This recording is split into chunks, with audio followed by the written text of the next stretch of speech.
और हमारा पहला जो है इस वक्त का फोकस है कि जल्द से जल्द हम लोग जो खदानें बंद पड़ी हैं, जैसे सुरदा माइंस हमारा बंद पड़ा है और एससीएल का जो प्लांट हमारा बंद पड़ा है, सर्वप्रथम राज्य सरकार का फोकस है कि जल्द से जल्द इसको चलाया जाए।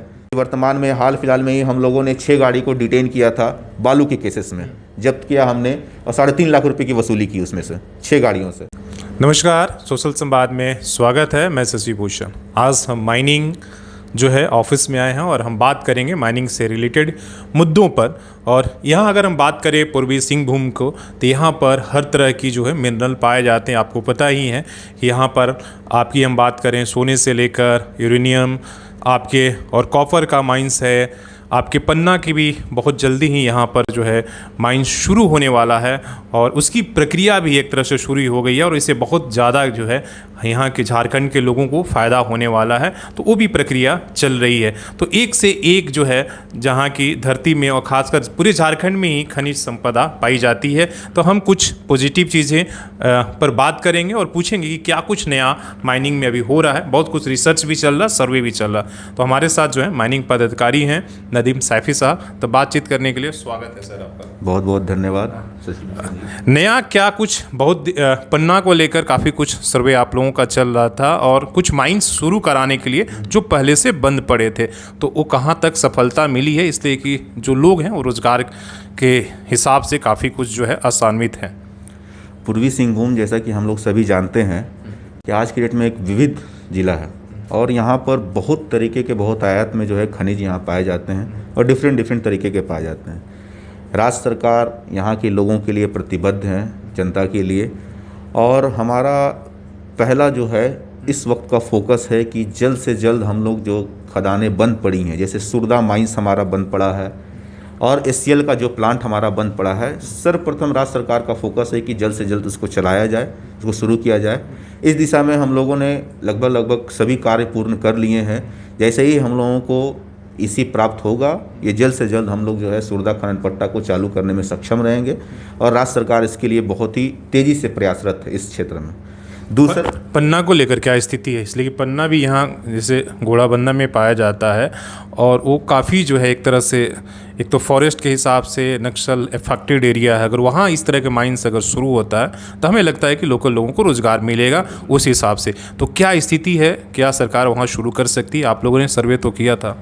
अभी कुछ दिन पहले ही यहाँ पर राज्य सरकार की तरफ से एक 10 सदस्यीय टीम यहाँ पर आई हुई थी, जिसमें ड्रोन के सहारे से जो है जितने भी क्षेत्र में गुड़ाबंदा, उसके बारूनमुठी पहाड़ है, छोटा हरियाण क्षेत्र है और फॉरेस्ट ब्लॉक के क्षेत्र हैं जहाँ पन्ना पाए जाने की संभावना है, उनका सर्वेक्षण किया गया है और राज्य सरकार के इस तरफ से स्पष्ट निर्देश है कि इसको जल्द से जल्द हम लोग जो है चालू कराएं ऑक्शन के माध्यम से, चाहे किसी सरकारी तंत्र को दिया जाए या प्राइवेट तंत्र को दिया जाए, जो पूर्णतः सरकार का उस समय जो है डिसीजन रहेगा।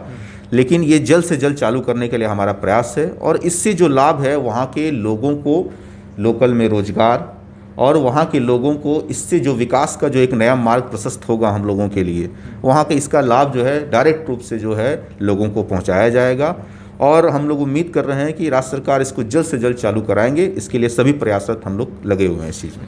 आम आदमी को अगर हम बात करें, उसके लिए माइनिंग में बहुत ही बालू और पत्थर, दो चीज़ बड़े इंपॉर्टेंट रॉ मटेरियल, इससे घर बनता है या विकास की योजनाएं हो जा रही, उसकी स्थिति अभी क्या है? क्या हमारे यहाँ क्या पत्थर या गिट्टी का उस तरीके का प्रोडक्शन हो रहा है?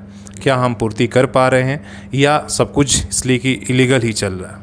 पूर्वी सिंहभूम जमशेदपुर में जैसे कि वर्तमान में हम लोगों के पास अगर सिर्फ पत्थर का खनन पट्टा देखा जाए, 41 खनन पट्टा है, जिसमें कुछ खनन पट्टे जो हैं ग्रामीणों की समस्या या लोकल इश्यूज जो होते हैं उनका उसके वजह से बंद पड़े हुए हैं। लेकिन वर्तमान में 24 खनन पट्टे ऐसे हैं जो चल रहे हैं, कार्यरत हैं और उनसे हमारा रेवेन्यू जनरेट हो रहा है। यही रेवेन्यू को जो है हम लोग बाद में डेवलपमेंट के रूप में इस्तेमाल करते हैं। तो हम लोगों का ये प्रयास है कि जल्द से जल्द लीजों की संख्या बढ़ाई जाए। अब रैयती में चूँकि हम लोगों का प्रावधान है कि रैयत में लीज़ दिया जा सकता है, तो हम लोगों ने काफ़ी इस पे वर्कआउट करके 6-7 लीज़ों को जो है इनिशिएट कर लिया है।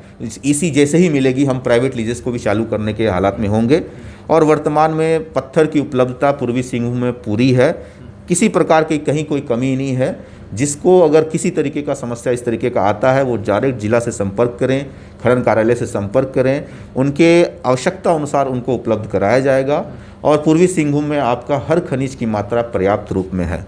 एक आरोप हमेशा जब हम जो डेवलपमेंट के संवेदक है जब उनसे हमारी बात होती है, हमेशा ये आरोप रहता है उनको कि लीगल जो प्रक्रिया है गिट्टी मिलने का या बालू मिलने का, उससे हमें आपूर्ति नहीं हो पाती है, तो हमें कहीं ना कहीं जाके इलीगल तरीके से मंगाना होता है। उसके लिए आप बाकायदा जो माइनिंग डिपार्टमेंट है वो रॉयल्टी भी उससे फ़ाइन वसूलती है। तो क्यों ना वो वैध प्रक्रिया अपनाई जाए, ताकि अगर वैध प्रक्रिया में जाएंगे तो उन्हें भी सस्ता पड़ेगा, कॉस्ट उतना नहीं पड़ेगा और रेवेन्यू भी होगा। लेकिन एक तरफ तो माइनिंग डिपार्ट का रेवेन्यू बढ़ जाता है, लेकिन वो इलीगल माइनिंग के बढ़ावा मिल जाता है इस तरीके से। ये इस नियम और निर्देश जो है स्पष्ट है किसी भी तरीके के खनन कार्य के लिए कि आपको लीगल तरीका अपनाना है। और लीगल तरीका का मार्ग प्रशस्त कर दिया गया है बहुत ही सिंपल तरीके से कि आपको चालान के माध्यम से लेना है। लेकिन कुछ लोग जो है अपने कंफर्टेबिलिटी के वजह से चालान नहीं लेते हैं इस माध्यम से, तो हम लोग उसको पकड़ करते हैं, उन पे केस करते हैं, उनके ऊपर फ़ाइन वसूली किया जाता है, ताकि इस तरीके का आर्थिक नुकसान और उनको जब वाहन का नुकसान जब होगा तभी वो इसकी अहमियत को समझ पाएंगे। हालांकि इल्लीगल को बढ़ावा देने का यहाँ पे कोई भी नियम कोई भी प्रशस्त नहीं करता है कि हाँ आप इल्लीगल करें। कहा जाएगा सरकार का राजस्व बढ़ जा रहा है उससे, तो सरकार का राजस्व आप अगर मैं लोगों से अपील करता हूँ कि आप अपना लीगैलिटी पे जो है मेंटेन करें, सरकार का राजस्व ऑटोमेटिक उसमें बढ़ता चला जाएगा। इल्लीगैलिटी से जो है सरकार की छवि धूमिल होती है और हम लोग प्रयासरत हैं इसमें कि उस छवि को ठीक किया जाए। और जैसे जैसे इल्लीगल जो लोग कर रहे हैं उस पर हम लोग सख्ती बरतते चलेंगे। अभी वर्तमान में हाल फिलहाल में ही हम लोगों ने 6 गाड़ी को डिटेन किया था बालू के केसेस में, जब्त किया हमने और 3.5 लाख रुपए की वसूली की उसमें से 6 गाड़ियों से। तो इसी तरीके का कार्य हम लोग का आगे भी जारी रहेगा और किसी भी हालत में जो है इल्लीगल को जो है हम लोग इसको बढ़ावा नहीं देंगे। लोगों से अपील है मेरी कि आप लीगल में आए, सरकार के तरफ से आपको हर तरीके का रास्ता दिया जाएगा कि लीगैलिटी से आपके घर तक, आपके द्वार तक, दरवाजे तक आपको सही माध्यम से खनिज का जो है आपूर्ति मिल सके। चलिए एक लास्ट सवाल रहेगा, झारखंड में बालू बंद है पिछले 1.5 साल से, फिर आपूर्ति कैसे हो रही है, इलीगल तरीके से हो रही है, उसके लिए क्या करें? एनजीटी का झारखंड में देखिए, एनजीटी का चूंकि रोक हर वर्ष जो है मानसून सीजन में रहता है 10 जून से 15 अक्टूबर, लेकिन ये राज्य पे निर्भर करता है। झारखंड में ये संभवतः 10 जून से जो है 15 अक्टूबर है, लेकिन यही बंगाल में इसकी तिथि बदल जाती है। चूँकि पूर्वी सिंहभूम हमारा निकटवर्ती स्थान है, पश्चिम बंगाल से सटा हुआ है, तो आज भी पश्चिम बंगाल में स्टॉक लाइसेंसेस जो हैं वो हमारे ओपन है और कुछ कुछ घाट्स को जो है टेम्प्रोरी परमिट से ओपन किया गया है। और इसी तरीके का जो है स्टॉक लाइसेंस जमशेदपुर में भी 6 स्टॉक लाइसेंस हैं जहाँ पे बालू स्टोरेज हैं और पूर्ति जो है हम लोग उपलब्ध करा रहे हैं, सरकारी एजेंसियों को उपलब्ध करा रहे हैं। और ज़रूरत पड़ती है तो हम लोग बगल के ज़िले से सरायकेला आपका उस स्टॉक पॉइंट से भी जो लाते हैं। तो हम लोग जहाँ जहाँ एजेंसीज जो रिक्वायरमेंट अपना देती है कि हमें इतनी बालू चाहिए, हम लोग लीगल वे में उनको जो है बंगाल से, पश्चिम बंगाल से, चाहे सरायकेला से हो, चाहे झारखंड में या हमारे जो हैं ज़िले के स्टॉक पॉइंट से, उनसे उपलब्ध कराते हैं। और जो इस तरीके का इलीगल पाए जाते हैं उस पर हम लोग कार्रवाई करते हैं और आगे भी इस पर जारी रखेंगे हम लोग। चलिए बहुत बहुत धन्यवाद। और हमने उन सवालों का जवाब लिया जो आपसे रिलेटेड था और उन जानकारियों को भी लिया जो आपके काम की थी। अगर पन्ना के माइंस हो या SCL की बात हो, अगर ये प्लांट शुरू होते हैं तो ज़रूर जो है जो लोगों का रोज़गार मिलेगा और जो लोग उन पर निर्भर हैं उनको कहीं ना कहीं इससे फ़ायदा होगा।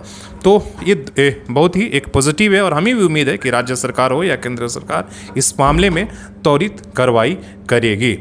और जहाँ तक बालू और गिट्टी की सवाल है तो हालांकि ये तो सरकार को निर्भर करना होगा कि उस तरह से ये नियम बनाए ताकि जो है लोगों को इलीगल करने की ज़रूरत ही ना पड़े। अगर सब कुछ वैध तरीके से मिल जाएंगे तो कोई भी हेवी फाइन फिर नहीं भरकर जाएगा करने के लिए।